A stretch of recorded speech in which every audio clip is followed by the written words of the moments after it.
of the relationship, and I think it's an important thing for us to understand a little bit more with the National Skills Academy for Food and Drink, because it's obviously been incubated from there, it's initiated from there. You're a director, again, correct me if I'm wrong, you're a director also for the National Skills Academy for Food and Drink.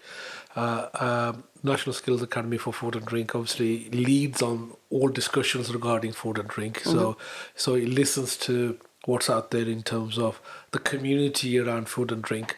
So that's also a big differentiator in many elements of it, because you're at the chalk face, you're at the coal face, or whatever the right terminology, you're at the front line in terms of that part of it.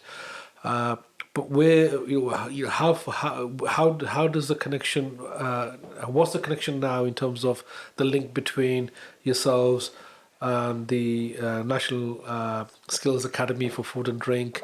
How does it work? What's at arm's length? What is a little bit more closer? And what's the positives and maybe some challenges? Well, it's always a tricky relationship in terms of the National Skills Academy has to keep itself objective when it's having any dealings to do with endpoint assessment, because although we're linked as companies in the same group, and they did originally buy us, there are other awarding and endpoint assessment organisations out there that do some of the same qualifications and standards as we do. So they've got to make sure there's some objectivity in that relationship, and ensure that they do still ask when they're reviewing a standard or they're having a forum of employers and they want endpoint assessment organisations to be present, then they do still need to ask our competitors in that area, such as City and Guilds and FDQ. So there's that is a challenge for them, maintaining that objectivity, as well as being based very much in the employer world and listening to what the employers want and say.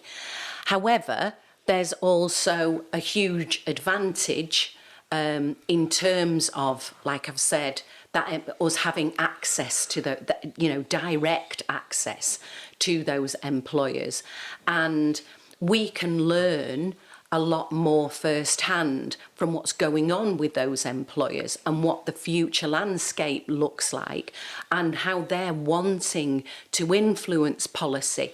Because those employers in the food and drink industry, some of those are big FTSE 200, FTSE 100 companies, and therefore they have the ear of government, don't they? And the National Skills Academy's role is to try and influence government, influence policy. So that enables us to be part of those conversations and parts of those discussions. So that's a huge advantage to us as well, because being on the board, involved in those discussions and being able to link with the Food and Drink Federation and other organisations such as that kind of helps in terms of where we might want to diversify, where we might want to focus our energies as well when it comes to OAL. Canny Conversation Podcast Series 5 by Safaraz Ali.